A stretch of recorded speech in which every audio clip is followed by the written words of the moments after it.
Bangladesh cricket বোর্ডের সভাপতি আমিনুল ইসলাম বুলবুল এবার যে সময় পাকিস্তানে গেছেন, দেশটিতে তখন চলছে বসন্ত উৎসব। বসন্ত উৎসবে গিয়েই পাকিস্তানের ঐতিহ্যবাহী ঘুড়ি উৎসবে অংশ নিয়েছেন বিসিবি সভাপতি। নিজেও ঘুড়ি উড়িয়েছেন।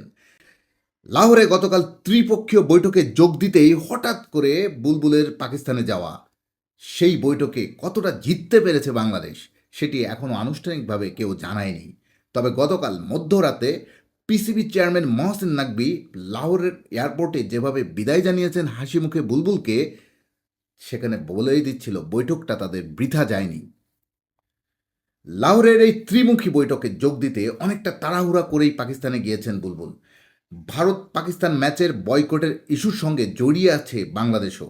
কারণ বাংলাদেশের সমর্থনেই পাকিস্তান সরকার ভারত ম্যাচ বয়কটের সিদ্ধান্ত নিয়েছে। একাধিক সূত্র জানিয়েছে বাংলাদেশকেও পুষিয়ে দিতে পারে আইসিসি। সেই পুষিয়ে দেওয়াটা হতে পারে আর্থিকভাবে, হতে পারে বাংলাদেশকে ভবিষ্যতে কোনো আইসিসির ইভেন্টে আয়োজনের সত্ত্ব দিয়েও। বাংলাদেশকে বিশ্বকাপে লাভের ভাগও দিতে পারে আইসিসি। ভারতে যেতে অস্বীকৃতি জানানোয় বাংলাদেশের বিরুদ্ধে যেসব আইসিসি শাস্তিমূলক ব্যবস্থার আশঙ্কা দেখিয়েছিল, সেসব থেকেও বের হয়ে আসতে পারে তারা। কিংবা ভিন্নভাবেও বাংলাদেশকে কোনো সান্ত্বনা বা সমর্থনসূচক বিবৃতিও দিতে পারে আইসিসি। এখন আমাদের অপেক্ষা লাহোরের এই ত্রিপক্ষীয় বৈঠকে মহসিন নাকভি, বাংলাদেশ ক্রিকেট বোর্ড সভাপতি আমিনুল ইসলাম বুলবুল কি পেলেন।